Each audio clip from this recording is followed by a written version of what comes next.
My name is Peter, and I'm one of the co-chairs for this parent involvement committee. Thank you for coming to our last meeting of the year. So welcome you guys all. And before we get started, I would like to say the land acknowledgement.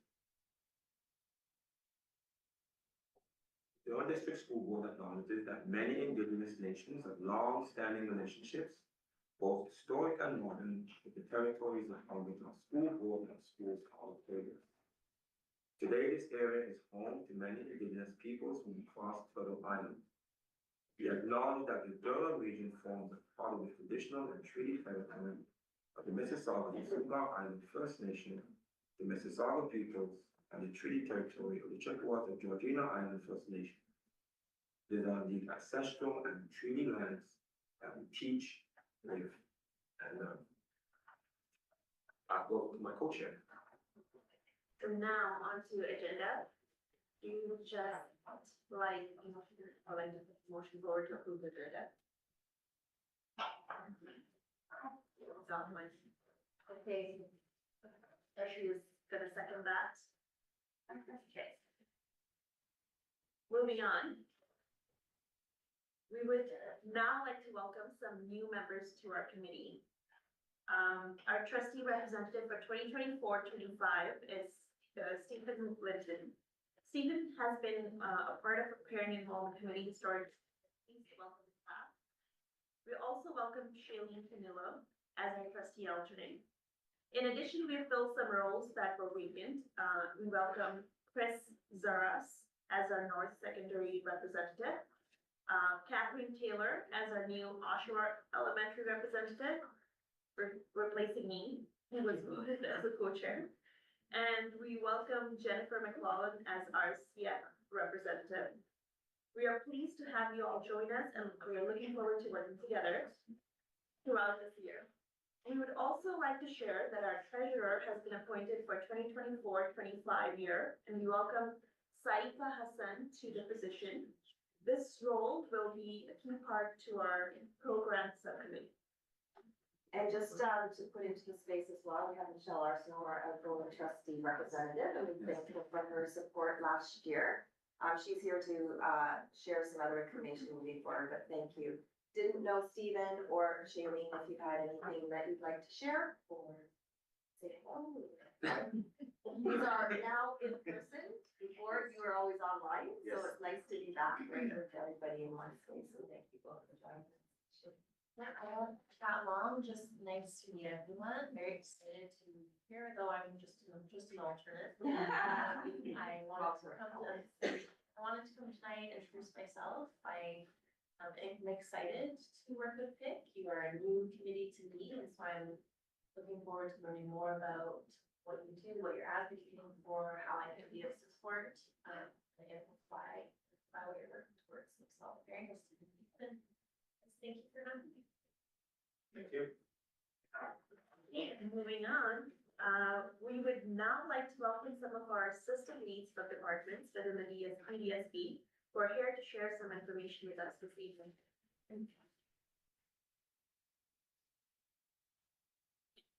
Sweet. Where we can switch that order.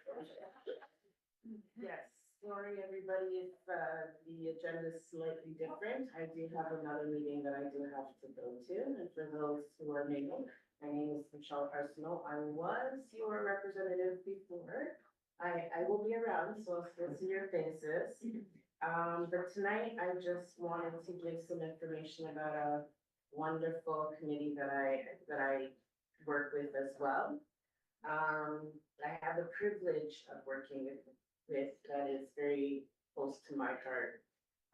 Ignite Durham Learning Foundation, or IDLF as you'll hear most people say, is more than a charity. It's a lifeline for students in our community, working tirelessly to remove financial barriers and provide essential supports to ensure every child has the opportunity to succeed.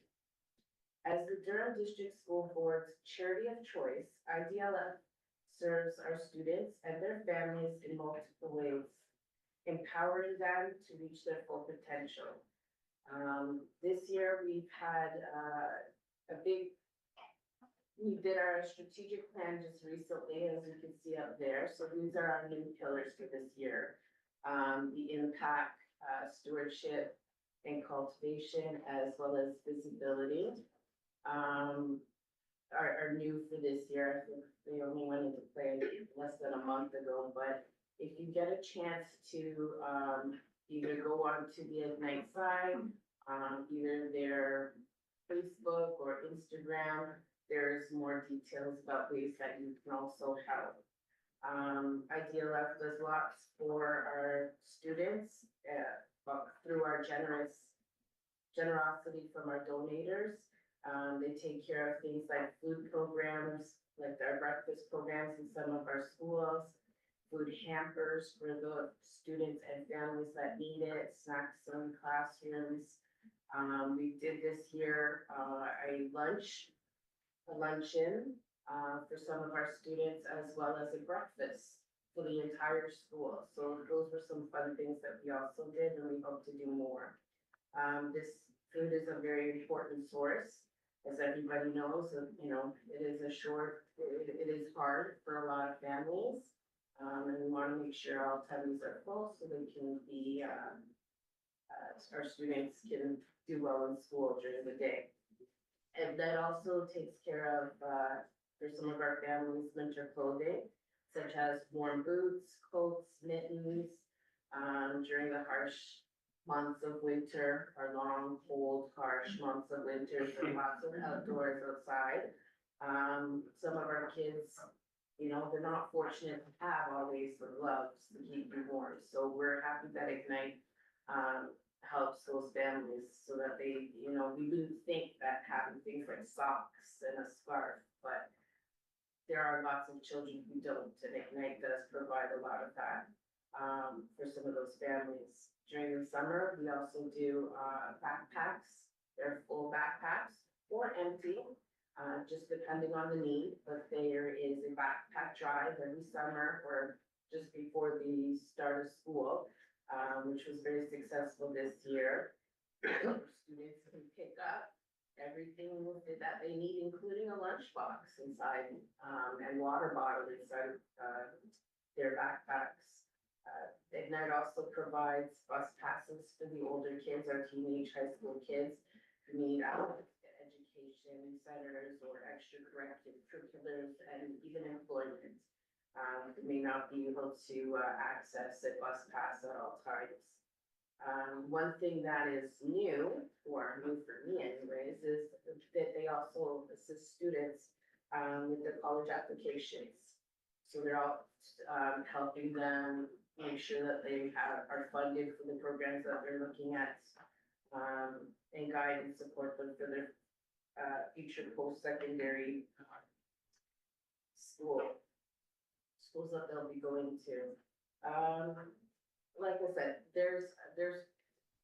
I could read on and on and on, but Ignite is really doing our students a lot of good, and we look forward and we hope that if anyone's interested, has a big heart or has the time and wants to, you know, put themselves in a, you know, come out to our fundraisers, we would love that as well. They can help either by coming out and supporting the fundraising, help organizing the fundraiser, or just be a donator. Online, we have it really nice and easy, even in our Ed Center, you can even just tap now.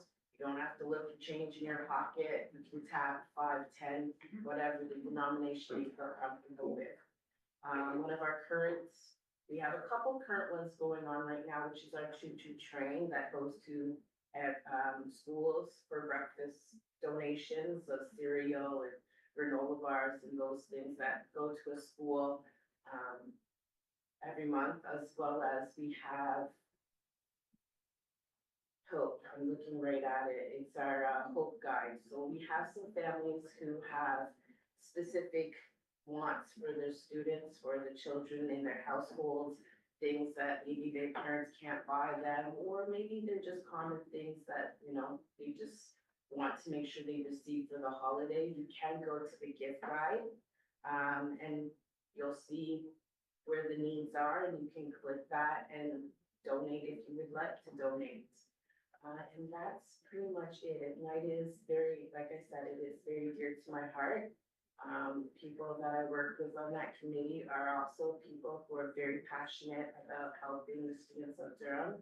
And we, PIC is a good collaboration with Ignite, so if anybody feels the need to want to come out and help, we would love the opportunity to have you all. Thank you. Thank you. So also just, we do have some subcommittees, one of which is communication subcommittee. So we will be, we have reached out to Ignite to provide us, with a slide as we start to think about how to communicate things back to SCCs so that we can reach all the SCCs with a little bit of information and how they might be able to, as an SCC.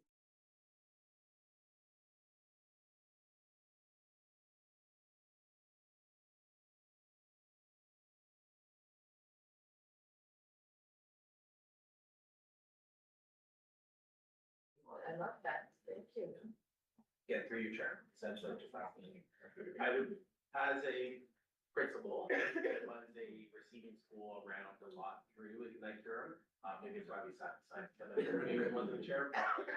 Ignite, I've watched the foundation grow throughout that as well. The impact that Ignite had at my particular school that I had the privilege to lead was immense. I really can't even speak about how much they were able to do, and in really appropriate, really kind, really thoughtful ways, from large community events, making sure that everybody was really connected in many ways, but then also into really small things that had huge, huge significance to families. And that was through very tireless efforts of a lot of volunteers, and a lot of people working within that particular foundation. And again, I honestly cannot say enough about the work that that foundation does do on behalf of DDSB students and support for DDSB students. And so it's one where I could not say something, I know it's not there, but I just could not say something because it's actually important. I feel the same way. I feel the same way.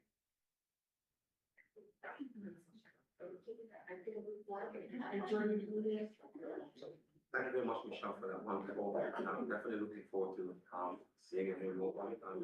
You got my interest most definitely. Really, really, yeah. Good night, everybody.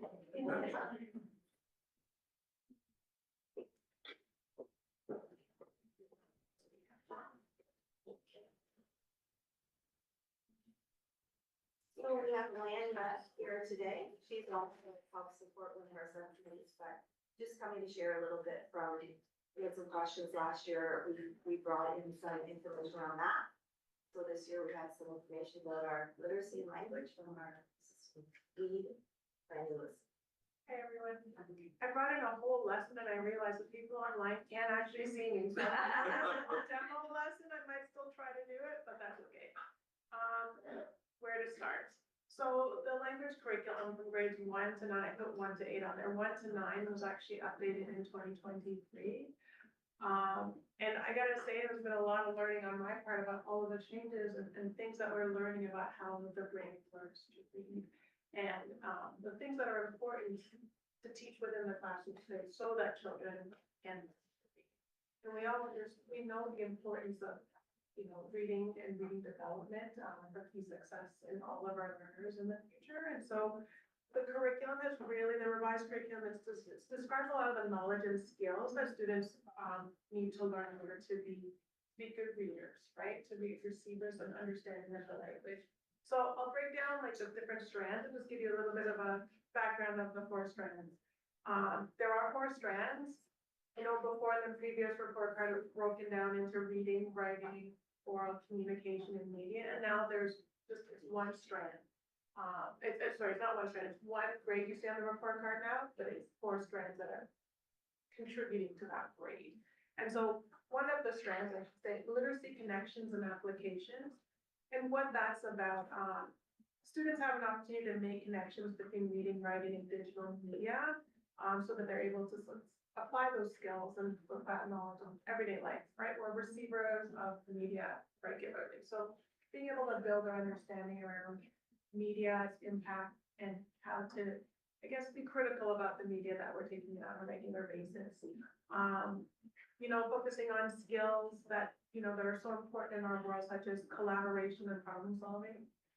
Building that into the curriculum and really working with that within our classroom spaces, so kids are able to, they are learning about that collaboration and the importance of collaboration and solving problems. Because I feel like, I think about my own job, like, we're always solving problems and trying to find new ways to do things, right? And we know that the future is not the same future. I'm not gonna age myself, but the way in which I grew up, it's very different, right? So the kids are receiving and seeing things so much differently than when I was in school, I should say.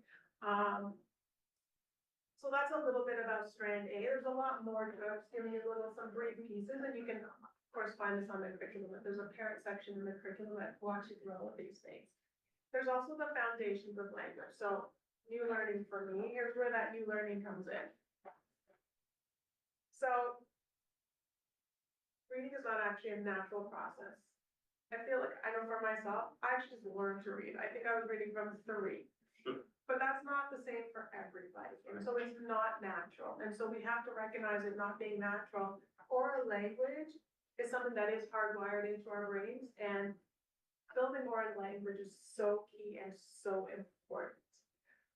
And so opportunities for children to talk, engage, collaborate, to build that oral language, that builds our background knowledge, it builds our vocabulary, and it's so key. And so one of the things that I didn't know, I'm gonna talk you through this, because I'm still, it's funny, I've been immersed in this, and I'm still like, oh my gosh, really? We have to actually teach kids about sounds in words, and they have to listen for those sounds, and they have to be able to blend them together or segment them apart. So, for example, what are the sounds? You guys gotta participate. What are the sounds that you hear? The word cat. What's the first sound you hear? What's the second sound? What's the last sound? And if we put that together, what's that word? Cat. Right, so kids have to be able to put the sound, identify the individual sounds, and then put those sounds together. Right, so that was what these are like, okay. And so then our brains actually need to map the letters as well. Like I said, I'm not an expert, I'm just sharing some of the things that I've learned, and I'm like, oh, this all makes sense. We actually have to teach explicitly and systematically, but we have to teach each letter and its corresponding sound and shape. So the idea around when I hear T, I write that letter. So learning that I hear it, I write it, and then understanding that when I say it, when I see the letter T, I'm able to know that it represents T. So I have to be able to hear the sound, be able to write the sound, be able to see the sound, and say the sound. So that connection between writing, reading, the oral, it all maps together. So strand B, we call it strand B, it's foundations of language.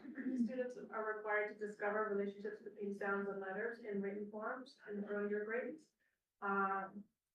There's a focus on oral communication, reading and writing, learning to understand the patterns of language to develop reading, spelling, and vocabulary skills. So things like prefixes, suffixes, I remember learning all of these things. I know why. And so really kind of thinking how we're intentionally teaching these skills to students right through the grade, right? And so earlier on, it's those sounds, as we're getting older, learning about how words blend together, like the prefixes, the suffixes, how that all works together, and how that builds our understanding when we actually have to go into a text to read to build our comprehension. That's like strand B, the foundations of language. What I find interesting, that the goal at the end of the day is comprehension, right? But to get to comprehension, all of these things have to happen around mapping and understanding the letter sounds and all of that. Right. And we build through to get comprehension. So the next section, I think we're all familiar with this, is comprehension, understanding, and responding to texts.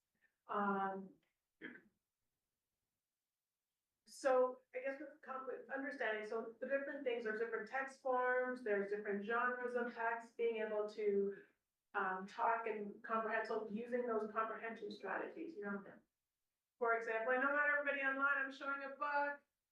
The thing Lou couldn't do, what do you think that book is about? What do you think this book is going to be about? And why do you think that? What do you predict? What's your predictions? Right, and having children engage with that conversation. And I can say, I'm showing you a picture book, you might think that might start in the early grades, but I taught 7, 8 for many years and she was like that. Right, so the importance of having those conversations around, those comprehension skills, and I'm escaping me all the comprehension skills right now because you're all watching me. But predicting is one of those, right, and being able to make inferences is another piece. So there's comprehension, and then we talk about, it's called composition now, which is, it's not thinking about, when we think about writing, but we're not just writing, we're composing. So how are we expressing our ideas and creating different types of text? Now, I know the text that I used to think about when I was younger was writing stories all the time. But our students are exposed to so many different types of text.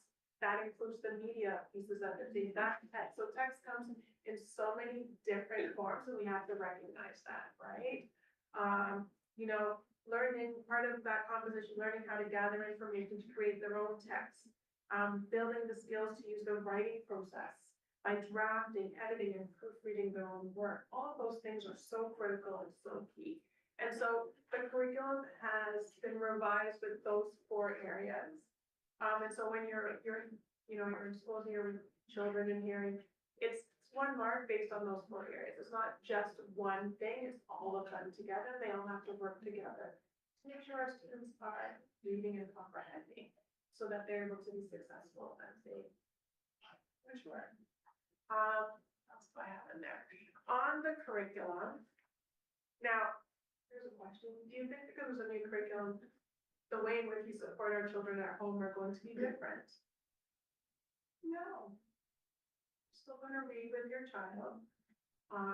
So, you know, things like starting with a picture book. So I read with my younger son until I think right after grade 7. The last book we read together was Harry Potter. And I wasn't reading fast enough, so he kind of, you know, you're taking too long. But that oral reading and those conversations we had was built that oral language piece, which is definitely hardwired, and built his vocabulary and allowed him to engage with text in different ways. I did all the reading, but such an important piece. So things that you might, I'm gonna show you one little thing you might be able to do. I have on here, so I'll read the first piece. Lou and her friends are brave adventurers. First of all, what's the first sound of the word brave? What does the word brave mean, I wonder? Now, have you talked to a partner friend about what the word brave means? And yes, you're gonna have to engage with your second. What does the word brave mean? Try it out. So, but you know, those conversations with your child, like, what do you think that word means? And then going into, can you think of a time when you were brave? Let's talk about that. What made you brave, right? And so having children and your child sharing those examples of being brave and what that might look like. What might that look like in my classroom? You know, one day I was really scared. I had to, you know, read in front of my class but I had to be brave, and I really kind of persevered, and I continued to do. I still did it even though I was really scared, right? And so what does brave look like? And brave can be different for different people. So thinking about the vocabulary and how we're going to build that vocabulary with our children, because what's important, oral language is actually so important. Yeah. And we know with kids always engaging in the devices that oral language is not always there, right? And so how do we build that? Great opportunity is reading with books. Look, I mean, and here's the thing, that it doesn't always have to be a picture book. Sometimes we used to hear comics. No, you can't read comics. That's not a book. That's not the same. Why not? Comics is actually so much more complicated, right? Right. And so whatever kids are interested in reading, let them read it. Have those conversations. Really important. I have some links in there, so just finding out that different grades are going to be learning different things. So just an important little reference for you. Something that's very new, the Acadian screener. So a lot of our kids in SK grade 2 are doing Acadians. We know there are certain skills that children need in order to be successful readers. And so a cadence is a screener, it's not a grade. So if you hear like me, you know, with the screeners, they've met benchmark, they haven't met benchmark. If your child hasn't met benchmark, that's okay. That is not to say they are not at grade level, it doesn't say they are failing, oh my God, everything is a bad thing. Absolutely not. What we know is by using the screener, we can identify students that might have some challenges or difficulties in their future reading success, right? Guess what? Now that we know that, we can be responsive. We can actually tailor our instruction to support the children in the classroom, right? And like the screener, I didn't even bring all the different measures to talk about, but one of the things is understanding the sounds in letters, in words, right? Understanding those letter sounds, being able to recognize letters in SK, but knowing what those sounds are. So if a child doesn't know the sound, what does that tell us? Their brain hasn't mapped it. And so now we can kind of do some intentional pieces in the classroom to teach our children to do that. So and of course, we're now learning about all these things. So what children not necessarily have that benchmark, not necessarily, this is not how we always taught. This is things that we're learning. And it's such an important piece because we're already seeing the impact and the importance of teaching these skills as we're developing readers. And that's all I got for you all. This was my lesson, but that's okay. Great. Any questions? Can't promise I can answer them all, but I will do my best. I call it empowerment, child, and also child empowerment, like the world is. So for all the work that you're doing, that is something which I firmly believe in, with the empowerment of children, so yeah, it's great. What do you do? I just have a question. Absolutely. So both my kids actually went through that spring Yes. screener. Oh, it's all brand new this year, so. That was great, I did pass one, but is it only gonna be once a school year, or is it gonna be like, how do you guys? Yeah. The data collecting is. So it's required for once, so it's required in mid-November, we have to get it done by mid-November. For children that met benchmarks, they don't have to do it again until the next year. For children that did not meet benchmarks, we're going to redo this, we're gonna do all the intentional teaching that we need to, and it's not a test, we're gonna re-screen them again in mid-March. And the kids who did not meet the screener, Yeah. are there tools specifically for those kids to get them up there? And the tools are us, right? So it's that intentional teaching within the classroom space. So we're going to intensify. So when I say intensify, the instruction is, okay, let's say, for example, we're all learning about certain letter sounds now, but I'm noticing you both are not learning about those letter sounds as well as everybody else. So what I'm gonna do is I'm gonna meet with you a little bit more often within the school day to practice and to work on those letter sounds intentionally. Because you're having difficulties, not that you can't do it, but right now it's not mapping right away. Because for some children, it's not gonna map as quickly, right? It's different for everybody, and I'm sure if we went around the room, we all would have had a different reading journey, as we were growing up. So I just, a question as well, so as we move towards that model where we're looking at that benchmark, whether they meet or they don't. I know like the schools in the northern district where we're at, like the JKSK classes are absolutely packed at 25 plus, sometimes 30, there's no cap with all of that. So we have children that aren't meeting benchmark and children that are meeting benchmark, and it's a JKSK split, and there's a teacher, there's a EA or ECE, whatever, sorry.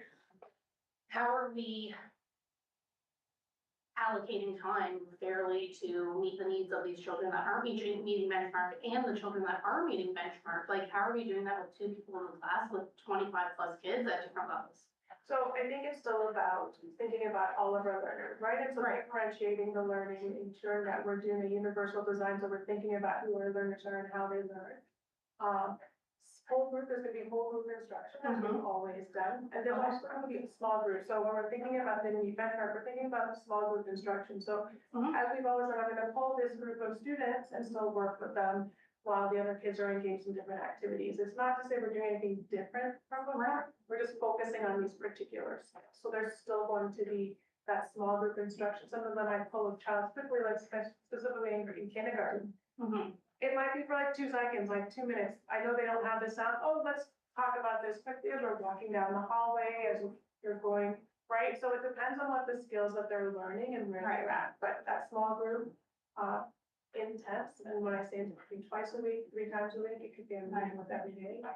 That's how we're going to support, right? And so how we design our classroom and the flow of the day, and those invitations for learning or centers that we're doing. What will that look like to support building children ability to do letter sounds, segmenting work, putting words together, doing, right? That would be part of our routine on our regular. Right, just with the change with the screening and everything to prepare for the new curriculum that we have in place, just the building blocks there, like, it's just interesting, because that's where it's gonna start. Right? Exactly, right? And that's exactly it. And so we've started and we know that children are able to, let us do that initial sound, they're able to recognize their letters. And so how do we build on that? Right. And I think it's something we've always been doing in kindergarten, even, oh, that's okay. So I hear, sorry. Even some of like the screener measures in for kindergarten, I think we were always already doing some of that. Like we were doing letters, sounds and stuff at the beginning of the year, but it's continuing and building that more intensely now based on what we know. Right. Who's first? All right, so I wanted to ask, with the new curriculum, how you mentioned that even for yourself, you're learning new information as you're going along.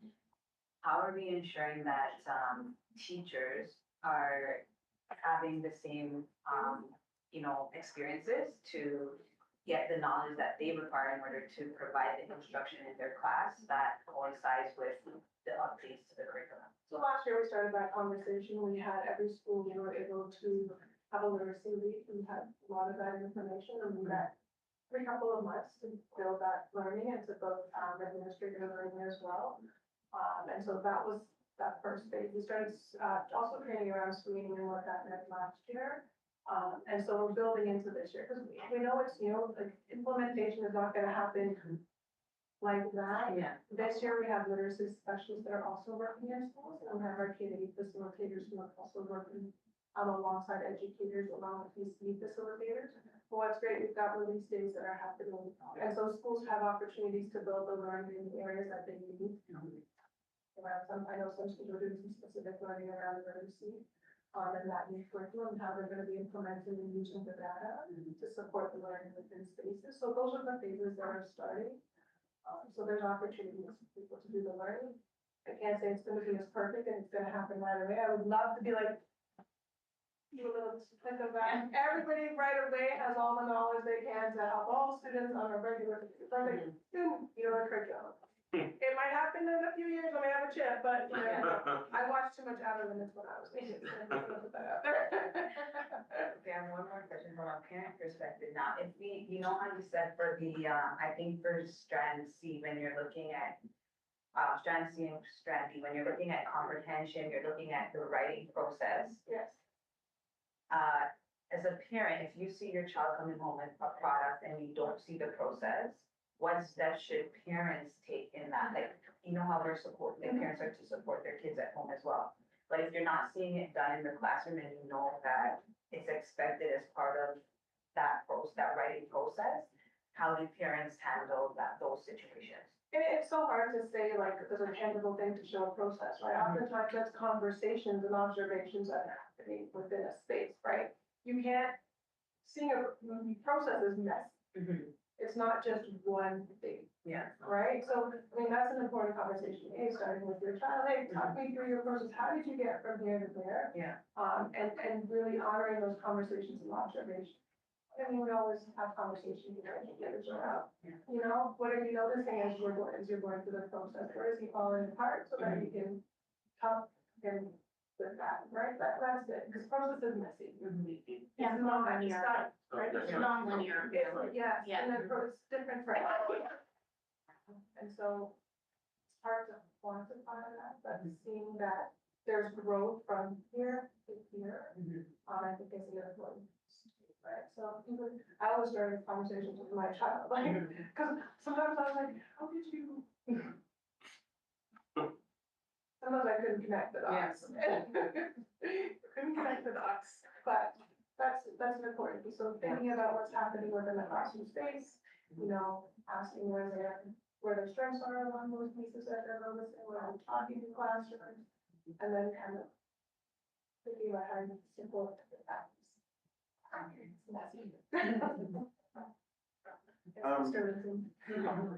So just wondering, as the region welcomes newcomers to the region, Right. and now into our schools, and that the learning strategies from our country may be slightly different in terms of what they prioritize versus, you know, our Absolutely. systems. How do we find, you know, the strategy around updating the curriculum to reflect the needs of some of our newcomer students?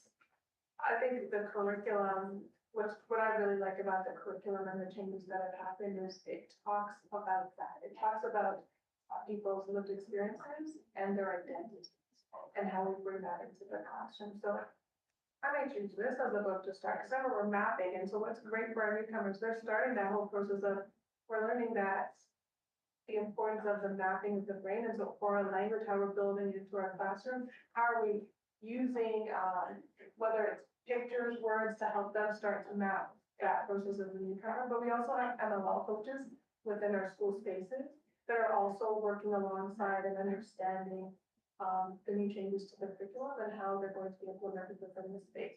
But I think any and everything that we do has got to be reflective of students and who they are, right? And so we have to be getting to know our students. We've got to be talking and just seeing what joy looks like for a child, because being in a space is about joy. We want to make sure we're bringing joy from that child's perspective.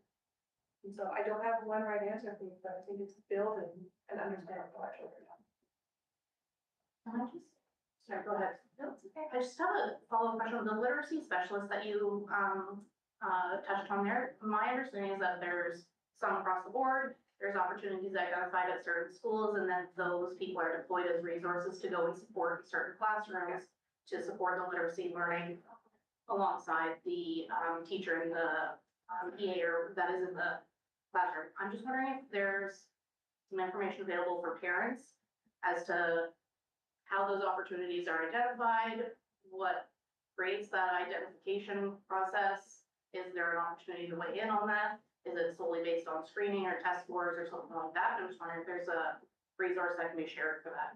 There is no resource. I can look into that. I can give you a little bit of a background, because it's all Yeah, new this year, It is right? all new, and absolutely. It's all new, so we're Yep. trying to figure out where the greatest needs, because we have so many specialists, it's not one person. Mm-hmm. Yeah. And so we're starting with where we're noticing the greatest need to start. At the end of the day, I think every school will have an opportunity to work with a literacy specialist. Okay. It's just not gonna happen right away. So if we notice this school has more students, the most students that have not met the screener, we're gonna start. Okay, so it's starting with that We'll screening start process. with that screening process, but we know that's going to change. Yep.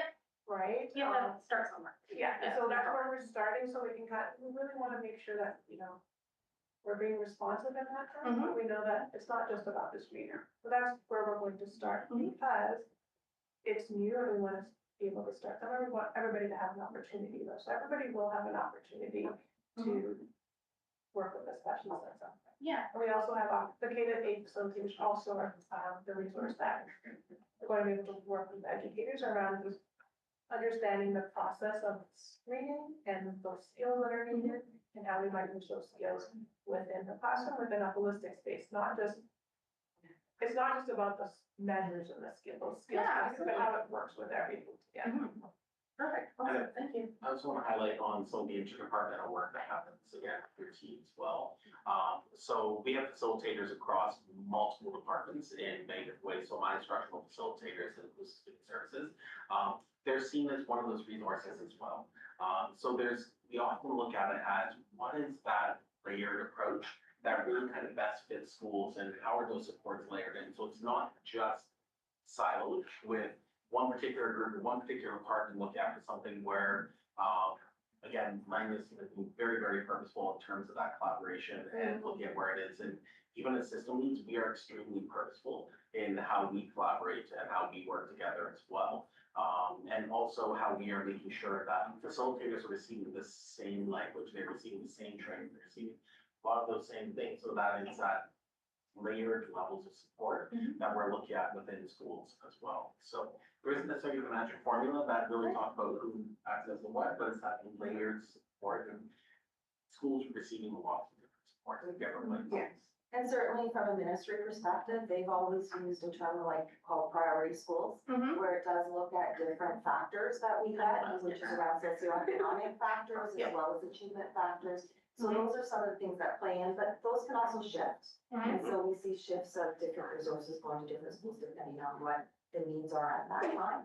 Right. And sometimes some areas get highlighted a little bit more for a little bit and then those shift. So we're always kind of looking at a lot of different data points to help support some of that. So It's not best about priorities. Yeah. Yeah, No, absolutely. So how is the board measuring and communicating success or need for change of the new implementation? And how is that being communicated to parents? So with, the different, we have a math plan, for instance, we also have a literacy plan. So the teaching and learning department does bring updates to the board with respect to where some of the measures that they are taking, stock of, and sharing that data all out, as well as some, benchmarks, because it's part of our multi-year strategic plan. So you'll see throughout those three areas, meaningful learning being one, that there are certain criteria that they're actually reporting back to the board. And that includes family voice, parent, so parent voice comes into play in that. We've been collecting some data around some surveys that we're getting from the system-wide level, but also there's student voice there and also different events and different, initiatives that are happening throughout the system to share where we're seeing some changes. Some of the EQO data does come into play later on, but it's not our only, measure. It's one snapshot. So we do it through, those board meetings, so some of that's online. We try to bring some of that information back here, push it out as much as we can, to share it, but good questions. And if you have some specific ideas, we can talk after. Yeah, no, that's good. I mean, we can totally take anything else offline. It was just kind of broad No, questions. those are very broad questions, and they are good questions for sure. Thank you so much. Thank you for the presentation. I think that really broke down the strands for me, and that was helpful for my understanding. I was going to ask about what the metrics were for engaging, where there's support was, so that was the first half. So I was gonna ask about EQAO and then what additional, but I'm aware of the prioritization of schools in different areas. So my second question was a little bit more specific. So I think upfront that it's going to fit in strand C, but I would like to get your input. So I'm thinking about, we're trying to teach our little one what sarcasm is, which is a very interesting process. Yes. But when I think of like sarcasm and satire in media, which you mentioned a few times, I think of how are we teaching that critical interpretation and understanding and thinking around what are we seeing, what are we believing that it's saying, do we actually think that's what it's trying to tell us? So whether it's understanding satire or sarcasm or, you know, news and breaking news and whatever it might be in those age ranges, we know that children are being exposed to a lot of information, some of which is not true. AI has revolutionized our ability to believe things, right? And so I guess I'm wondering where that critical comprehension piece comes in, and that's why I'm thinking strands, because it's a difficult thing to teach unless you're having those very like, and we think this is accurate, and then breaking it down as we sort of did for us. But just wondering, is that part of like a major part of the curriculum application, I would say? I would definitely think that is a nice of that being throughout, right? As we are thinking about right from strand A, like the things that the types of books we're reading, the types of social justice pieces we're engaging in, things that are happening around the world, within our classroom space, within our, you know what I mean? But that breaks down right through to what are the oral language conversations we're having as a school about strand B? And then thinking about it from a comprehension, you know, when we're reading text, what are those questions we're asking, how are we engaging in those conversations, and then right down to writing. Think, like you said, write a quick couple sentences, do you think this is true, do you believe this is true or false, like, it needs to write throughout everything that we do, it's not just in one thing, and that builds from year to year. And you're right, like, our younger learners are being exposed to so many things, and thinking about how do we engage in those conversations to support their learning and application of that? But it's not one right or wrong way, it's just within the text that we're reading and the conversations that we're having on a regular basis. So it's gotta be very text, which is important for you as a parent. We have to think about those very texts. We can't always just go to a book, which is what we're so used to. We're used to going to a book. So But there are so many other texts. I mean, right down to what is on a bus when it drives by, right? So we have to start thinking about text in a wider, broader form as opposed to just words. Yeah, the diagram that you have here is cyclical, right? All the different parts of it. They're all I think that's the key. Find out what students learn by grade. Does that break down like how it goes into the 4 strands? I haven't done. Yes, it will. It actually talks through every part of the strand, like overall and the specific expectations. And So there's, it talks about all of Okay. this. Okay. So yeah, Great, it will that's break a it all great down. resource.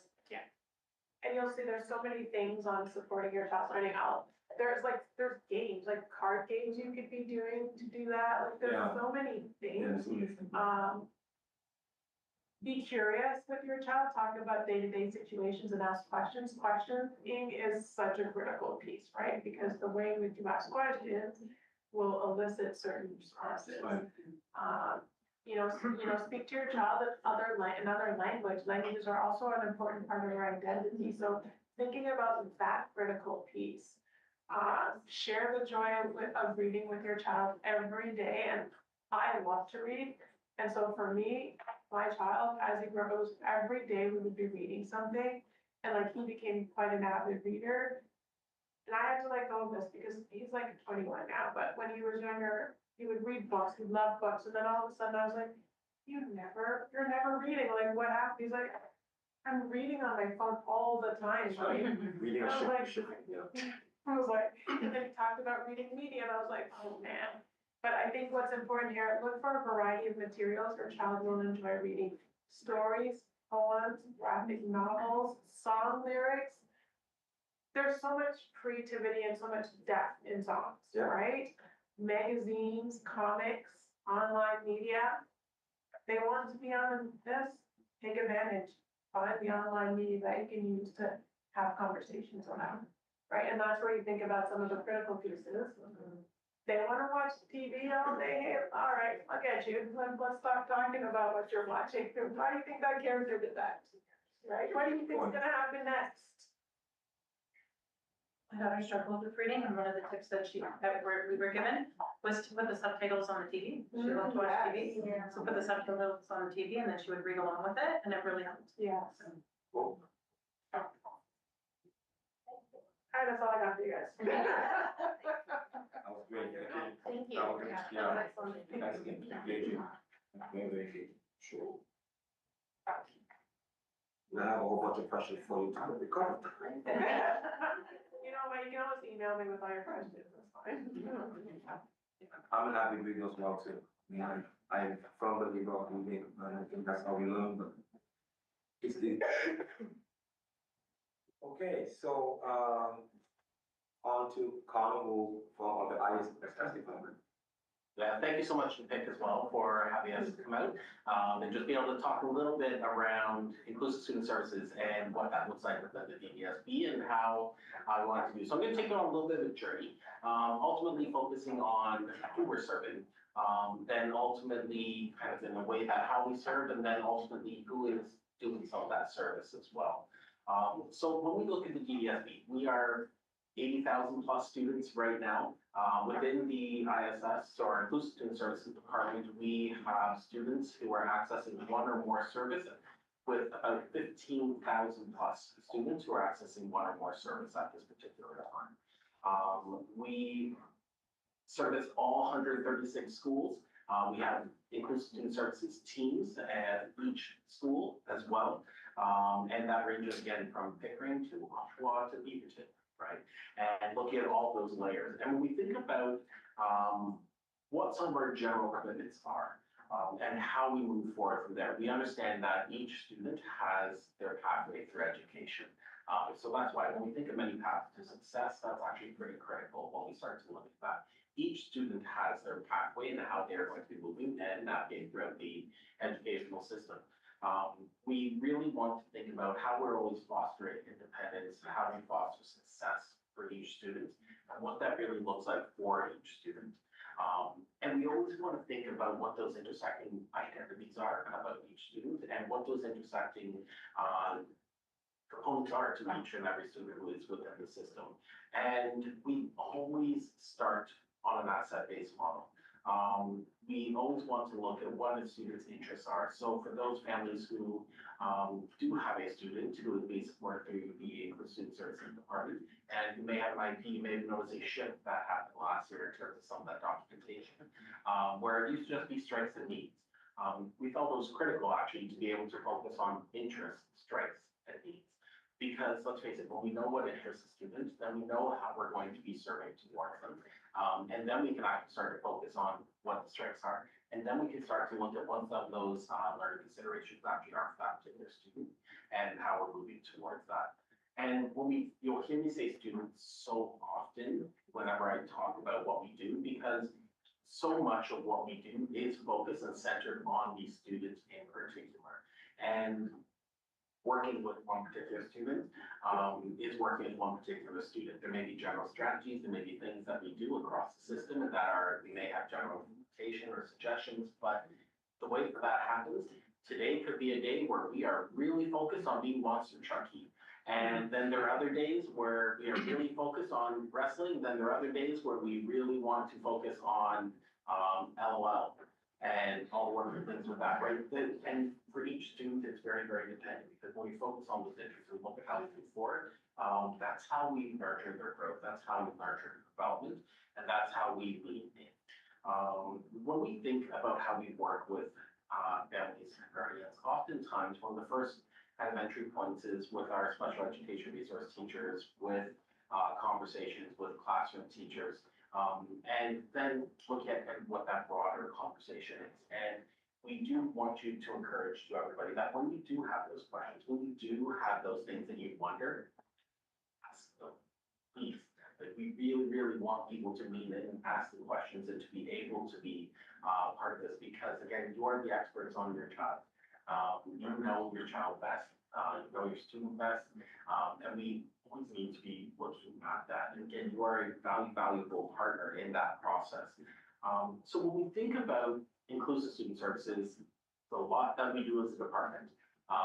We work with as a group of registered health professionals, which we'll talk about a little bit later, but we also have different classroom placements that are part of it as well. And oftentimes families will integrate through the identification placement review committee, which is part of that, one of the points of that path to success, but it's not the only path towards success. So when we think about that, it's really about in any time that we are looking at supporting students, it's what's that individualized, meaningful individualized integration? What is that meaningful individualized programming that is happening for students? And what does that really look at on how we're trying to meet various goals throughout their assembly time? And we also want to recognize that the majority of students with special education interests, strengths, and needs across the system, the access programming in our regular, our mainstream classrooms as well. And that's actually pretty important for us to recognize because we know that for most students, classroom teacher with the support of that school special education or that inclusive student services team and the special education resource teachers as well, and the classroom teachers, they can provide that individualized programming that really allows for them as that student to meet with success within that classroom environment and really meet with success with their peers as well and be able to benefit from their peers. We just heard from Melania as well around some of that oral language and being embedded within those oral language structures is super critical for a lot of students when they're developing that, because they're embedded within that rich language of the classroom. Classrooms are rich in language everywhere, whether if it's on a screen, whether if it's through a device, whether if it's in many different formats. Our classrooms swim in a sea of language, and being able to hear that is important. And we also recognize that wherever possible, whenever we are working with students, we always want to be able to recognize that when students have those special learning needs, that they're supported at their home school. And that we also are within that regular classroom placement. And that is actually pretty critical, because we want to be able to always foster and honor and consider the most inclusive and least restrictive environment for our students as well. Because pathway planning is very, very critical when we think about everything with students. So that talks a little bit around kind of the broader structures, but really the first time when we start thinking about inclusive student services, it's often a conversation with the classroom teacher as families, and then it's a conversation with a special education resource teacher. And that's actually really important. So when you start to have those questions, when you start to wonder about things, or if you start to think about, well, I wonder if there's something, I want to know a little bit more, I have some questions on this, reach out. Your cert has their phone number, they have their own thing, like there's all these things that they are ready to be able to answer, and they really want to be able to lean in and work side by side with families. Well, they're really good at it too. And then also, if you're more comfortable with the principal or vice principal, please reach out to your principals and vice principals. All your school leaders are excellent resources within your spaces as well. And it's really with the surge that they always look at how they work for students and how they are supporting the classroom staff within space too. And what are some of those strategies, what are some things? And just as Lenny was saying, when sometimes we have to intensify what some of those support structures may look like, or what some of those programming considerations may look like, that's when we start to dip in with some of our other team members. And when we start to think about who some of those team members are, we do have, as I said, we have our psychological services team, who is led by Dr. Sarah Schlein. We have our social work and attendance services led by Carolyn Usher. We have our speech and language services, through our speech and language pathologists, interpreters in ASL or ASL language acquisition support workers. They're led by Fatima Beauregard. We also have my counterpart, Michelle Crawford-Eve, who is one of the system leads within the system as well, and she leads the team of deaf and hard teachers for deaf and hard of hearing, as well as teachers that are blind and low vision. We also have, through some of our other teams, child and support workers, and we also have our instructional facilitators, and those are seconded teachers into central positions, and there's some by direct reports. And then also we collaborate directly with our innovative education department. So these are some of our, I say they have some of the coolest fun jobs. Like they have their little spaces in the back of the media library, and they have all the cool toys. They have all the fun stuff.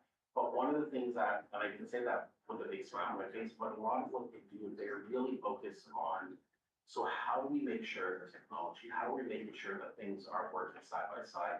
So as much as the speech and language pathologist may be able to recommend something like augmentative or alternative communication systems for your student, we then have to think, oftentimes they'll sit on a device, they'll sit on an iPad, or sometimes they're low tech as well. But if it is sitting in that high tech world, there has to be a way for that integrates, and there has to be a way to do that. And that's where some of our facilitators, some of our teams like to work so closely in an integrated manner with that particular department as well, because there's lots of different things we consider, even things like switch activated toys, to be able to do that, where a student will be able to focus on some of their communication goals, or focus on being able to work through many different things and be able to activate a switch, so that therefore something is actually activating, and then they do that sometimes as well, to activate that as part of their communication system as well. So we are broad, we are large in terms of a department. We service a lot of different students as well. And when we really look forward this, we also want to encourage you. We, on the DDSB website, so public facing in terms of everything, you can see our special education plan, which is published annually. You will also see, and I really encourage everybody as well, and if you can spread the word through all of your contacts, our impact updates, where we take a certain program and we actually do a highlight of each month around that as well. And we also have the privilege to be able to work beside our special education advisory committee, which Jen is a part of as well, and is the representative here on the day. So whenever there are some of those things as well, Jen is a great conduit to be able to look at that, and to be able to bring that back to SEAC as well, because SEAC is an important part of that. So that's our special education advisory. But I do encourage you, please do take a look at a lot of those things, only because there's a lot there. And again, those impact updates, they go up every single month, and we focus on a certain aspect. Sometimes it's about what does our practical learning program look like? What does our developmental program look like? And sometimes it's also transition to work, or it's actually a department within it, or it's one particular component we really want to highlight and really bring awareness to it to be able to bring that forward. I can sit here and talk for hours, and I have the time, but I know you also have time limits and everything. You probably have lots of questions, so I really wanted to give just a general overview. Lang is here talking at the time, I can sit there and smile. Other than that, whole thing, we want to bring a general overview and really say there's lots of resources out there. We do, and really, if you have the question, ask the question. Your certs, your special education resource teachers at your school, principals and vice principals, classroom teachers, they are very skilled at what they do. And I encourage anybody, if you have a question, ask them a question, and they will love to be able to hit that as well. So, thank you. I appreciate the time for you all to just come out today, but again, never hesitate to ask a question if possible. Reach out and try to do our things also. Any questions to come? What about angry parents? Like, hearing you talk, I'm at the one with the most issues in grade 12, so we're at the end. But my blood pressure is rising. He was being treated so badly over the years. We've chased programs. I had a teacher one time tell me she was illegal to have a kid like him in his class. Oh. Nothing happened. The teacher's protected by you, being lied to by cert teachers, called for begging. And I mean, like, I thought I was over it, but hearing you speak, I'm like, all that anger just come back. But there should be something there for angry parents who just feel like, I feel like their department wars down, so we would give up. I'm like, lie here, call here, talk to that person. So eventually I'm like, okay, whatever. I'll just live with what it is. So first of all, let me extend my apologies, because I didn't want this to be triggering. I apologize if that is triggering for you. It's very triggering. More triggering than I thought it was gonna be. I'm very surprised that I'm triggered. No, and that's okay, right? You've had a journey and you've had an experience. So again, it's a very heartfelt apology on my part. It was not intention, shape or form. So when it comes down to, we often, special education and post-student services, we work in a very sensitive area. We work with very sensitive situations and very, very intense at times.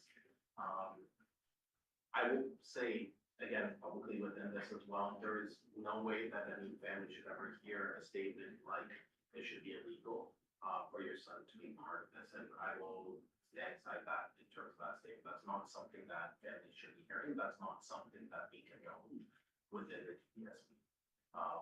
So, and again, I'm not being part of that, but I also just want to be able to say that is not something that's appropriate. I'm sorry that you had to be able to listen to that, and that you had to be able to listen to that.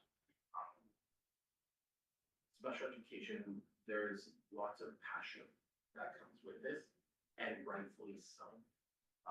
Because oftentimes when I think about it, some of our students may not be able to fulsomely express what they are needing in that particular moment. So they are finding other ways and other means to communicate, saying, I don't feel okay in this moment. I don't feel this is what it is. And they were trying to communicate that in some way, shape, or form, because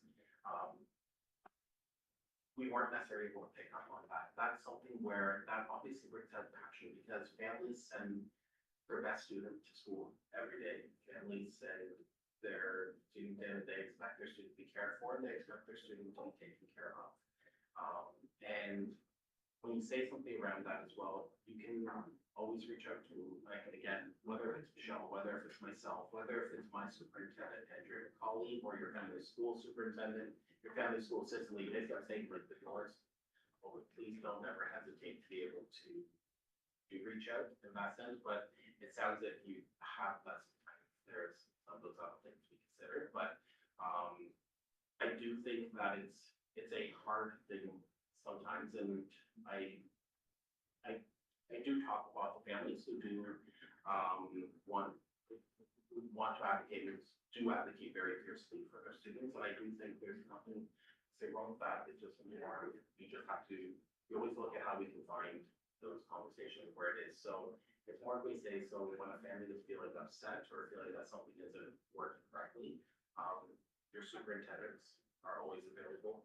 Your system leads are always available when you feel you need to be able to have that conversation. So I'm not trying to do that. If there's something that we can take offline, please don't hesitate to reach out. We can definitely look at how we can take something offline as well. So.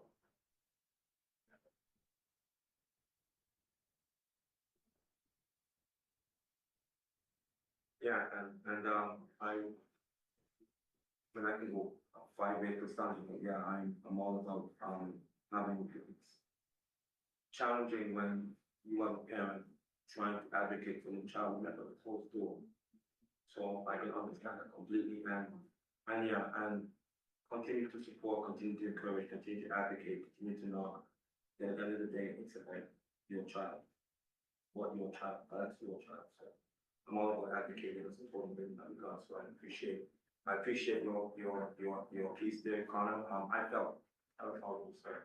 I appreciate you saying that.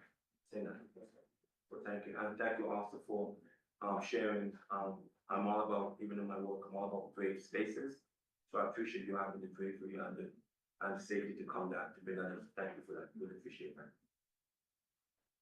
So thank you. And again, if you have any thoughts moving forward regarding Connor, please feel free to reach out to him. It's a plethora of information there. I was trying to make some notes, but I just kind of gave up. Okay, so now that's part of our agenda, I believe, and then after we look at the special meeting that we had. So yes, my colleague, I believe will just usually talk about the meeting that we attended.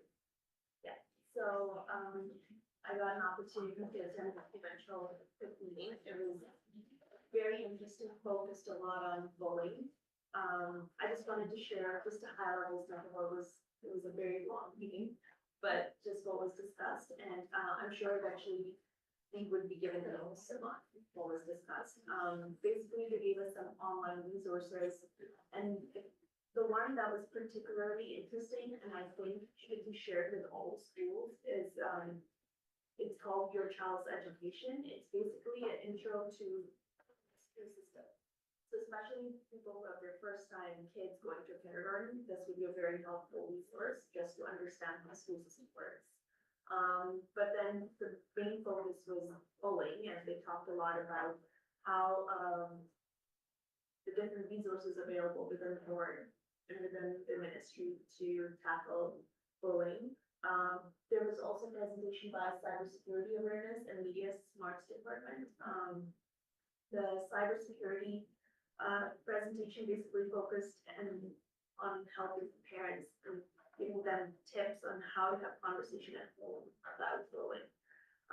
Some of the points that I'm just going to read off from one of the presentation slides was like balance your own time spent on and off devices and encourage your child to do the same.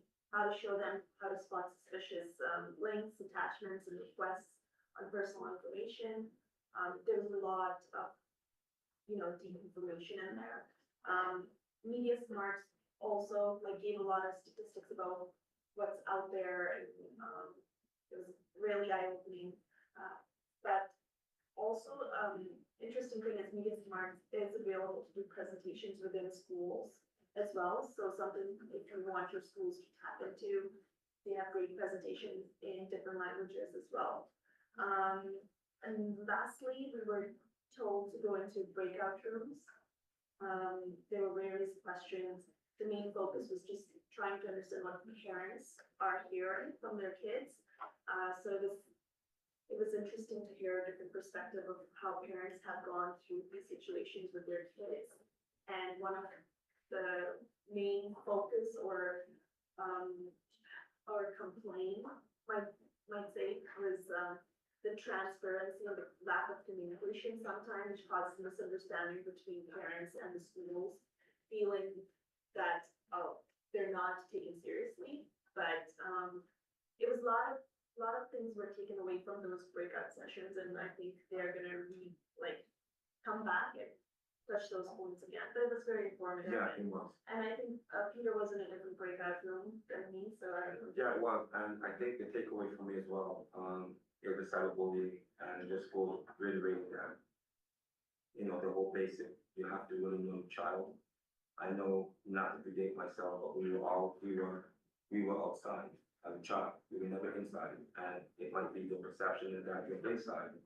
The child is inside, everything's fine, but they're on these devices, and it's very important to monitor your children, monitor your child, see their behavior patterns and stuff like that, and explain it to your child, because cyberbullying is real. And it's something very, very simple, though.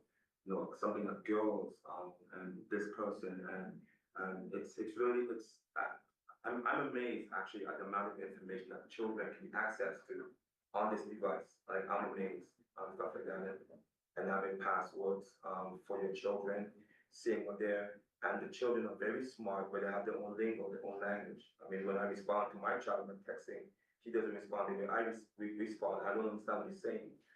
Like, what does that mean? I have to talk a while to figure out what does OMW mean. Oh, on my way. Okay, I got it. So it's very, very important that we are aware of our children and advocate, because and Snap is a very huge one as well, when messages can be hidden in Snap. So just be conscious of that information when we can, because of our children. Yeah, that was basically it. Sure. I'm just wondering, with the information that you got in your breakout room in regards to the parents having a complaint that there's a lack of communication that often causes a challenge. That's something I also noticed on the parent survey that came out by the board. They had to perform, and it showed that a lot of parents have concerns regarding communication. So I'm just wondering, even within our own PIC group here, and at the provincial level, did they discuss how they're looking to address that concern that parents are having? Because it's a reoccurring concern that parents are having challenges with the communication between the school and home, and bridging that gap. I think, so yeah, there was a note taker, and I think she just took a lot of notes and said, we're gonna bring, there were not a lot of answers given around that question. It was more like, oh, it's a takeaway, we're gonna come back to it. But to your question, that this has been brought up a lot of time. In fact, I've only been in school system for 3 years, and I've heard the same thing a couple of times. Even last year at a regional SSC, when we did presentations, I think one of our presentations focused on bullying, and one of the main questions was, a parent asked, like, my kid was bullied, but nothing was being done about it. But what we forget is maybe there is something being done, but there's a lot of things about confidentiality and, but there still has to be some communication back to that parent who brought up that issue to say, yes, it is being dealt with, to have them comfort that I'm being heard. But I guess it's like, it is being, so this was Ontario-wide meeting, I'm assuming a minute. So it's like, it's not just us, it's like something they need to work on to come back to us, like, how can this communication flow between, so there's no misunderstanding. Yeah. And I think using your avenues as much as you can. I mean, as much as you can as a parent. I mean, there are some parents that only wait for the parent-teacher interview to communicate with their teacher. And I think bringing it back to the basics is get to know the teacher from day one, and advocate for that child as much as you mentioned. I personally don't think that the parent-teacher interviews are a good time to really advocate or say certain things, because some of them think they've been too late. Like, the moment that September hits, first week, I wanna know that teacher is gonna be teaching my child or my children, and I did it from the get-go. Every so often, we should find opportunities and ways to talk with our teachers, talk with our principal, and talk with you offline, and meet with you and talk about my son, the work for a particular report. And I think as much as we possibly can, it will negate and minimize some of these issuances because some teachers don't know their parents. I've gone to parent-teacher interviews and some children are there, half the parents aren't there and stuff like that. Or some parents might ask my son, which has happened often, what's going on in my classroom, but I wasn't there to attend. So it's very, very important that we get our feet to the ground because at the end of the day, it's not DDSB's child, it's mine. And I can't tell you how many times parents have come up to me and inquiring about certain things. You know, even SEC, I served in SEC for years. For what, 10 years I was on SEC. Because my kid would say, how's school? Okay. Why aren't you serving in a chess club? There's a chess club, right? So as much as possible, get the information. I don't personally believe in leaving everything for the school. I think we should get together with the school so we can support the children and the child. And it's a win-win. That's what I'm a staunch advocate of. And that's what actually why I'm here as well, why I'm sitting here. So yeah, we can talk about some of this stuff online, offline, but as much as possible, get to know your child. If you're not eating dinner, she's not eating dinner, there's a Zoom laptop, what's happening, and all that kind of stuff. So yeah, that's just a good piece. I was in the bullying one last year, and my kids are older, and I have a lot of them, and I come to a lot of SEC stuff. And that was the first time I learned that when you use the report bullying on the board website, it doesn't go just to the principal, it goes to whatever the state school department. Yes. Yeah. Yeah. That's the first time I heard that, in 1,000 SEC meetings, Yeah. 1,000 board things. Yeah. And that was really important to me, because I was feeling like everything was stopping at the principal. Right. And I think a lot of people in our school, we had about principal the last couple of years, people were even doing anything because everything was stuck at our principal. And then I'm like, you guys, somebody else is gonna hear us, so use the button, use the button. So I think that's what parents don't know, is that to use that button, because it's just not your principal, it's also somebody else. And I think we do have a positive school climate department who, when we talk about that button, which goes to them.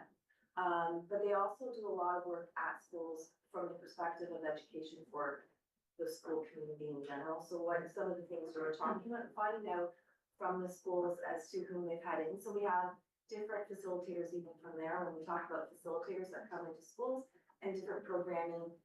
Power of Words is one that they do, and they, with our intermediate groups, to talk about lots of different feelings and slurs they talk about with students at the age appropriate levels of what they're trying to teach. So we do a lot of work, and then we also have ones that come in and talk about cybersecurity. Yeah. They talk about, if you saw at our regional SEC, one of the presentations was, quickly was just a little snippet of what the positive school climate can come in and do for a pro grant or a reaching out grant, and it had a lot of different topics. So I think it's important for us to share that back to SECs to see some of those ones.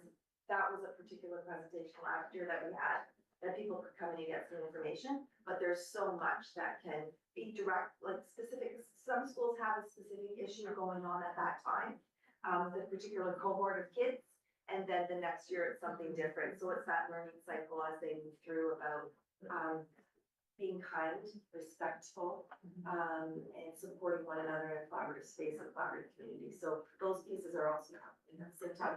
So I was thinking, to your piece, we could actually have a presentation come in from our positive schools climate, hear back, and maybe share out some of that information as well.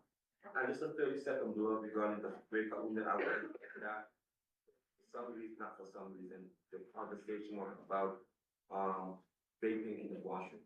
And it was a huge thing, and there was some school that talked about having a vape detector that when the kids go in and vape, it flips a switch or something on there, and the principal get a message and stuff like that. So there was a huge thing about, we talked about safety and security in the bathroom, we talked about having guards, potentially. So that's a huge issue with children using their bathrooms because of the safety in the bathroom, people vaping and, and smoking, stuff like that. So that was a huge conversation. I think just, for me, like outside of bullying, I mentioned at our first meeting that, myself and my children may come from the TDSB. So outside of just bullying, I'm just thinking about communication in general. For DDSB has been a different experience for me because I find with when my children were in TDSB, they were very transparent. Like for instance, at my children's school, they would have walkthrough Wednesday where parents can come in and walk through the school, look in the classroom, see how everything's going on. The principal will meet with parents and the principal set that up every Wednesday. Parents were allowed to come into the school and see what's happening in the school.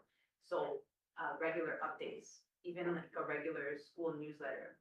So when I'm talking about communication, I want to, like for me, and I know other parents, but not only myself, other parents have said they want to see the transparency within DDSB schools. They want to see communication being consistent. Right. Because coming in from TDSB to DDSB, when I do consistent communication, and I spoke to other parents too, and some teachers, they get their back up. That's right. Like they think that you're trying to challenge them. When it's not challenging, you just want the communication. So I'm just thinking as like for us as a group PIC and outside of PIC, like at the provincial level, that would be important to look at being more transparent as a like for schools, you know, individual schools being more transparent with their parent community, right? That's important. Consistency from the board as well.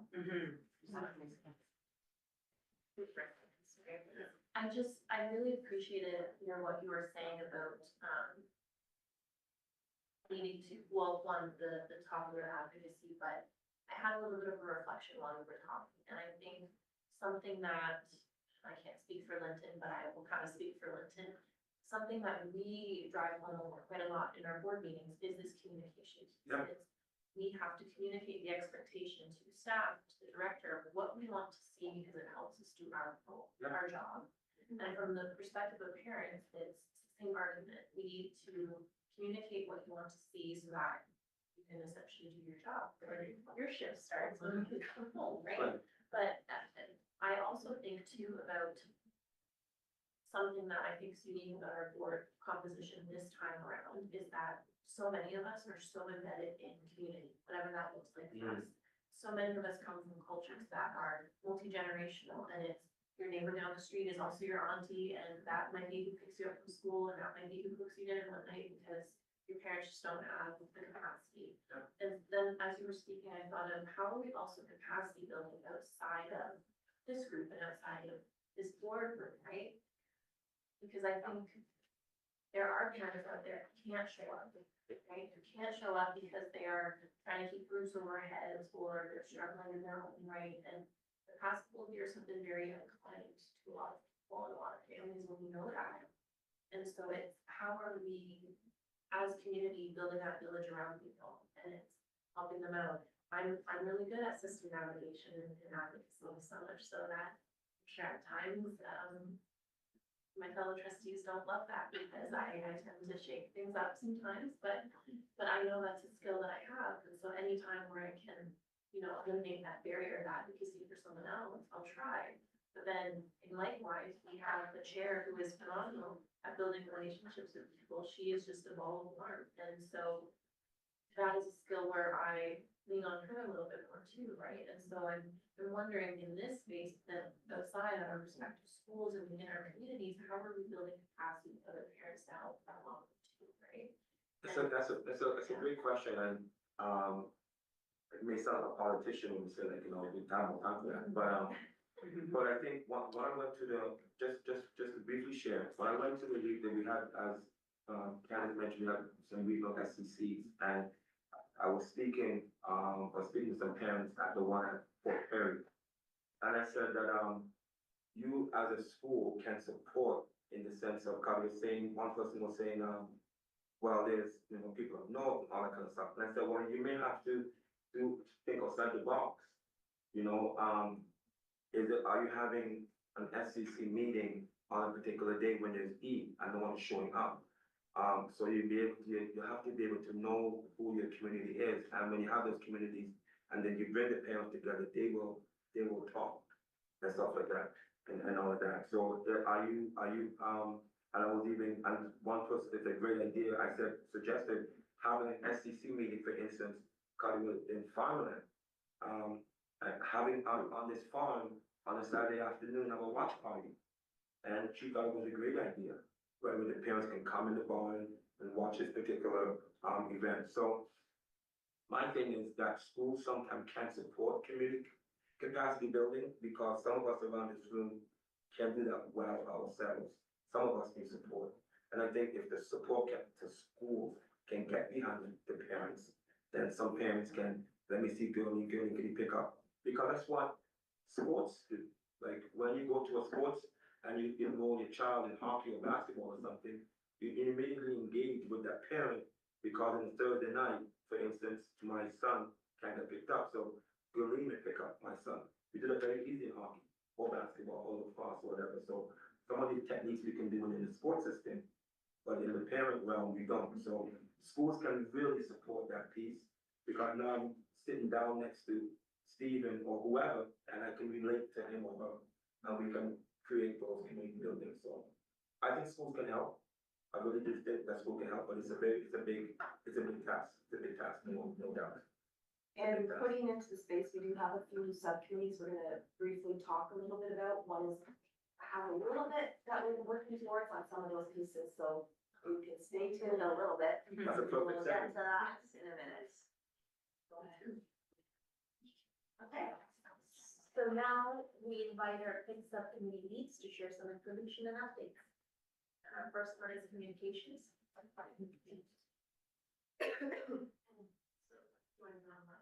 Oh, you're both Yeah. online?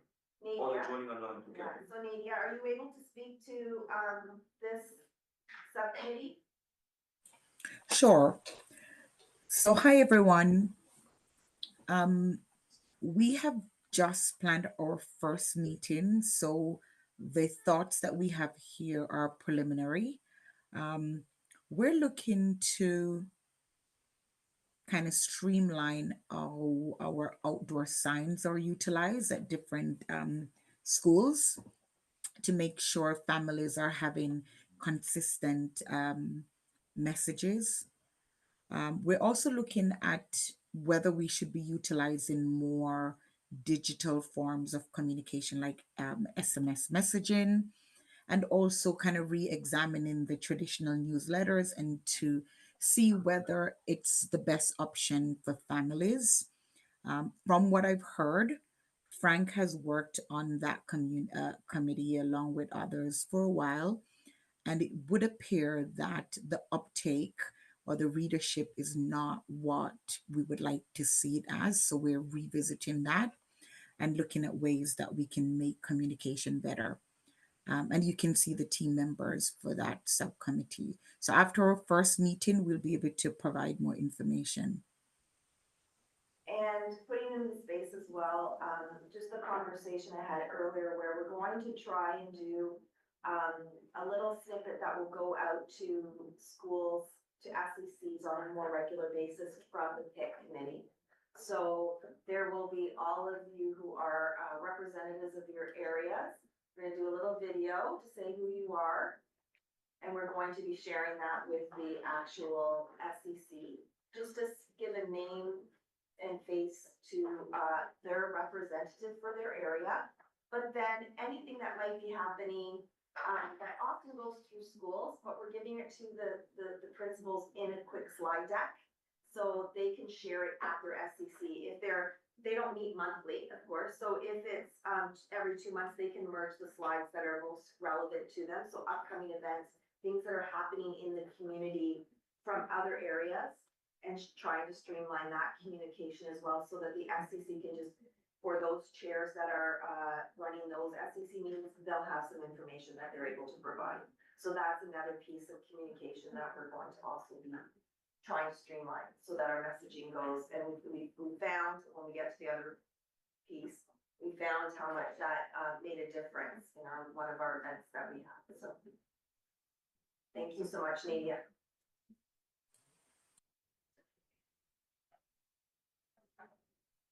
So now I would like to invite Kim Hutt to speak about programs. Hi, everybody. My apologies for not making it there tonight. Feeling a little bit under the weather. Our program committee is small but mighty, and we are hoping to meet with each other next week as well. A couple of things just to kind of highlight in regards to that. So they have started coming in from a variety of schools, and actually some schools have already held their progrants event. I had the privilege of attending one last week at Blair Ridge with a guest speaker, Paul Davis, who was fantastic, and then we had a watch party for the engagement event afterwards as well. So a reminder was sent to all SEC emails earlier in November, just reminding them of the processes and forms to complete. Typically, we see an increase around this time of year with planning for spring events, so kind of thinking ahead a little bit further.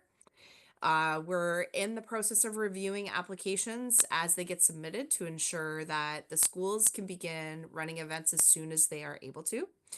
And then we encourage all schools to take advantage of this opportunity for this pro-grant funding to host parent and family engagement events within their schools as well. Because as Candace did mention during our first meeting, there's lots of funding available for that as well. So we do want to provide those communities and schools opportunities to access those funds as well. We're going to send another reminder to schools in early January, again, to encourage applications. So I think right now we have probably about 5 pro-grants in process right now, just to reviewing. And as I mentioned, I know one in particular has already had their event, and we're looking forward to reviewing the others and discussing approvals as well.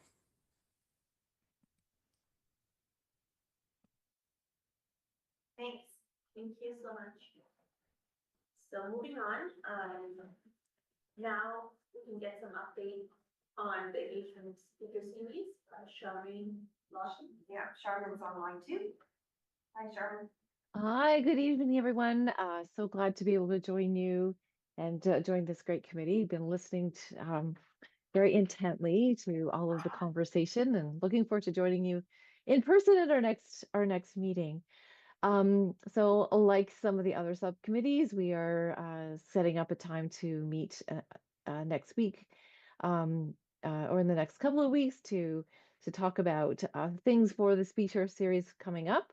We did just want to highlight what are the speaker series from last week, which was on Thursday, November 21st with Dr. Robin Hanley Defoe. I hope I see her books on your desks, so and your tables. And so I hope that you were able to enjoy the presentation on resilience and well-being. It's a topic that families shared that was very important to them. I know in our school it was something that was one of the top priorities for them as well. There was a record turnout with over 500 attendees joining both virtually and or attending at a school watch party. So there were a few schools that were able to put together a watch party where they hosted their communities and their schools to watch the event together. So a shout out to those SECs and schools that were able to pull that together.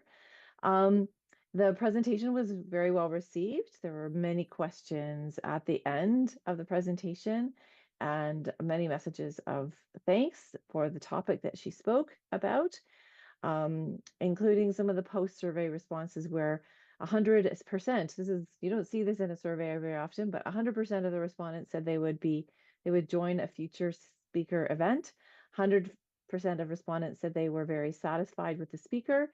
99% of the respondents said they were satisfied or very satisfied with the value of the information shared.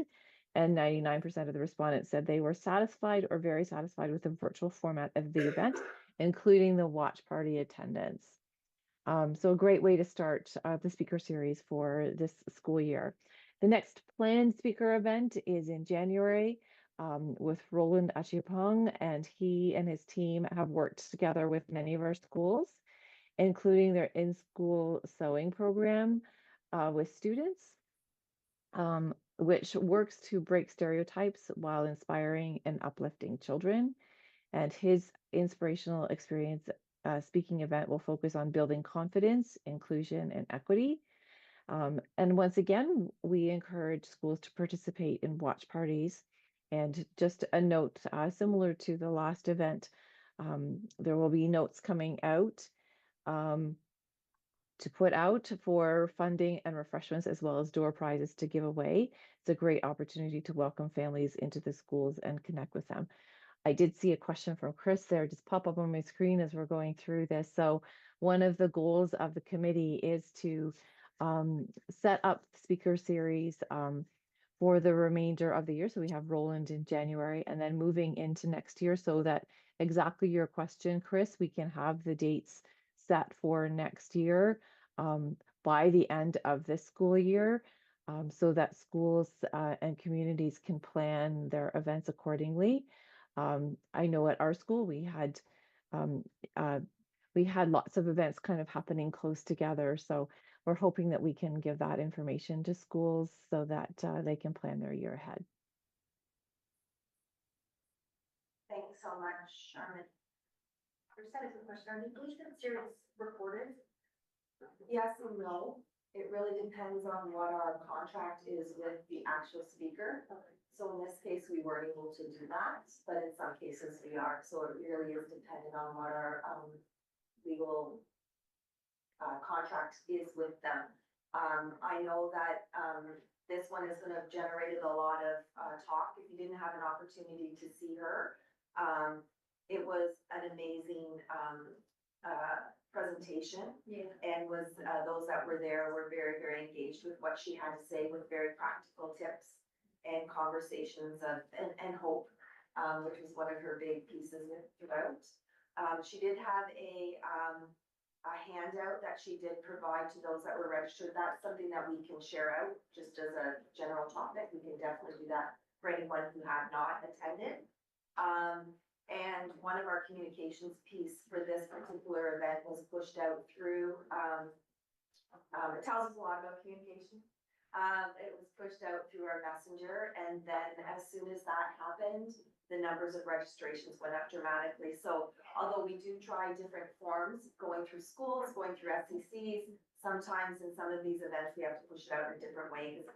As to Shailene's comment, it sometimes doesn't get to the people that maybe had an interest and somehow missed the communication at the school level. So that was a learning for us. And we have never had over 500 and some people attend an event. So this was quite a great success for the teams involved. So I thank everyone for that. I think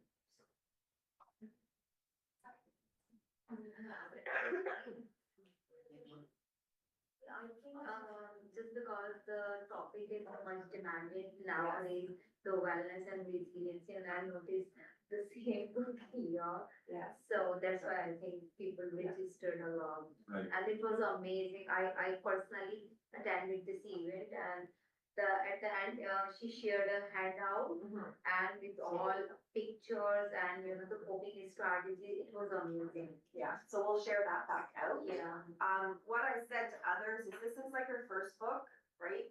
The one she was kind of talking about was a little bit one called Stress Wisely, but at the end of her presentation, she did have a little bit of a triggering for some maybe commentary about her experience with overcoming some adversity. And so that commentary is in the very first of this book. So when I gave this to somebody a couple of years ago, I said, oh, and by the way, I just wanted to warn, there's something that dramatic that happens at the beginning of the intro. So if you saw the presentation, you know what I'm talking about. If you didn't, just warning at the very, very beginning about what that intro was about. So thank you. Okay, so moving on to regional SEC meetings that were held. So we held our annual regional SEC meetings in late October and early November. A point of difference between this year's events and last year's event was that we held multiple meetings up to accommodate each area. We held one for the North at Port Perry High School, one for Pickering and Ajax at J. Fred Richardson, and we held one for Oshawa and Whitby at Sinclair. We did this with the intention of making it a more accessible event for all of our schools. We were thrilled to highlight each school's culinary program at the meetings, as the students and their teachers provided delicious refreshments for attendees. We invited community partners to join and had good representation from various organizations. They were able to share information with attendees about various programs and supports that they offer that could be valuable to the school communities. We had a very positive attendance at each meeting with both SCC and administrator representatives from over 65 schools attending. Following an overview of the engagement team and the parent involvement committee's role in supporting the individual SCCs, we also shared videos from teams within the DDSB focusing on how they can support schools running pro-grants and information evenings. We then allowed time for breakout sessions for the SCC representatives and administrators had an opportunity to connect and discuss various topics and planned combined events among the schools. Feedback from each event was very positive, and we look forward to providing these networking opportunities to all SCCs again in the next year. And for our regional SCC subcommittee, we are having our first gathering virtually on December 5th at 6 o'clock. So we'll have some more information and ideas to share back then. And what we'll have provide you with is those survey results, because in the survey that we did at all of the locations was what are they looking for next? What are some of the topics they're interested in? So we can use that and generate some interest back to even our departments here centrally, because we're just one committee and there's lots of departments here that can also do some events for our families based on some of the feedback that we're getting, so we can be that conduit to the other areas in the board to support. And now Shane was gone. Here's our little piece for this one. Passing it on to Sarah for engaging our diverse community. Thank you, everyone. The purpose of the Engaging Diverse Communities Subcommittee is to ensure that there is a well-balanced representation of program initiatives and engagement opportunities that accurately reflect our diverse student body. Leveraging community connections to maximize opportunities within our youth hub space is the general objective of this subcommittee. We currently have 6 youth hubs located at Ajax High School, Henry Street, Eastdale, GL Roberts, RS McLaughlin, and Brock High School.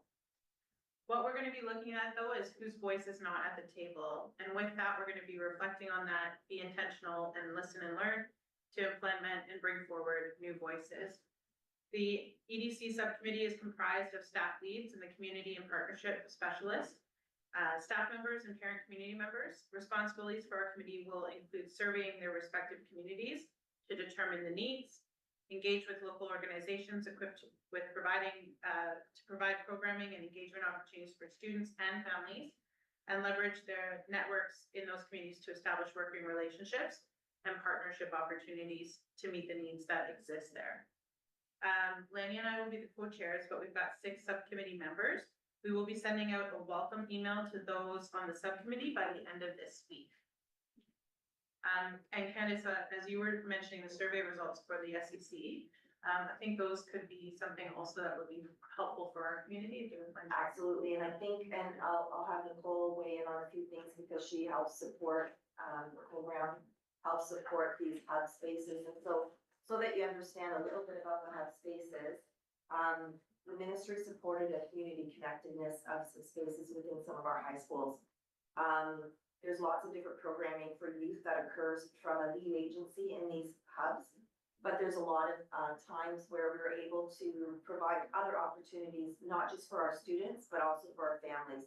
So an example of that is, I'm going to use GL Roberts as an example.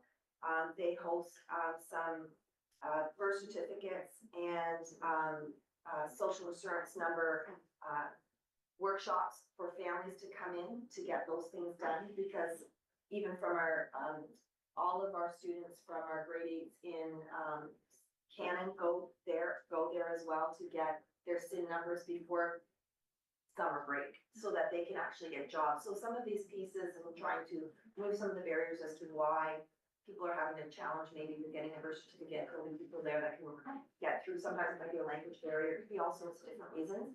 But by helping them remove that one barrier can help along the way of stability for the family with respect to some of those employment opportunities. That's just an example, but there's also those conversations about what else can happen in those hubs during the day. Some of it could be about understanding, assessment, and evaluation of your child's report card, what those things, what that means, and having some of our system leads doing that during the day. So we're looking at opportunities about what is actually needed in some of these areas, some of these spaces, but it's also a youth space. So you might be able to explain the little one in the top corner there, Nicole, that you took a picture of. Yeah, absolutely. Top right photo shows the professional music studio that has been installed in Gail Roberts, Community Youth Hub. And actually very excitingly at our last couple of PD sessions, where the kids were off school, it was so exciting to see because, you know, teenagers get a day off school, but we were able to engage them because one of, the local music producers who actually went to that school and has now gone on to become a music producer and work with various artists. He came back to give some time and training on this equipment and had the kids writing lyrics and testing out their voice on the microphone. So they were able to engage them in a workshop that way. So we have that amazing facility and setup in GL Roberts. The top left one is Ajax High School, for example. In that space, we had a local barber come in and train some of the students. Dual purpose in that some kids were able to get free haircuts, which is amazing, but then also teach the skill as well in terms of how to cut hair and help lead to potential for future employment and developing skills. So we have really wonderful spaces within these 6 schools, communities, and we want to utilize them for our communities, for our youth to the best of our abilities. So. And I know, Trustee Linton, yes, there is no Pickering site on there. That was not one done by the ministry. However, we're in talks with one of the schools to provide us with a little bit of space, that because they have a bit of space, that might be helpful for us to do similar work there. So that is coming as well. How was the capital renovation funded? Pardon me? How was the renovation of the space? So those were done, that was ministry money many years ago. And then we have a little bit of maintenance money, just through our GSM, through family and community engagement. And so we've been able to, work with the school to, upgrade a few little things and, provide some new, some pieces every year. So some of the spaces, actually, there's like, gonna be having a pool table. Yeah, actually, one of the great partnerships that came in, you heard about IDLF earlier on, they are receiving donations and support from Amazon. So through that, they were actually able to acquire many games tables like foosball, air hockey, and pool tables. And then through the foundation, they actually supported putting those, we don't have a picture of them, but we had some of them in those spaces as well. So anything to engage youth, but then also we want to engage our communities and families as well.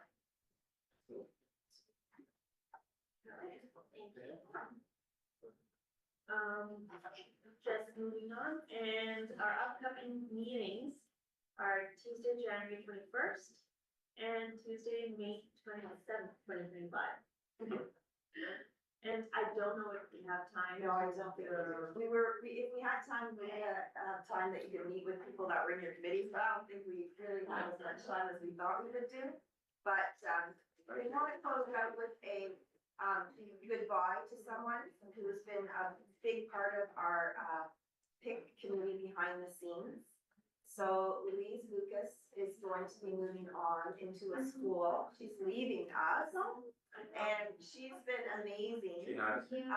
With the work that she does, supporting every one of you. If you hadn't had an email from her, she is behind our parent engagement emails anyway. But, so this is her last meeting before she moves on Now to you tell her. us. Yeah, moves on to her school. So we thank her for all of her work.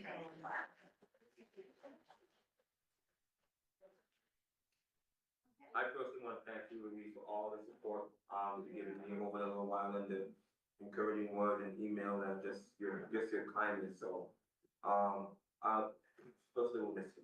You can find her at Brooklyn High School. I guess the meeting's adjourned. Yeah, thank you.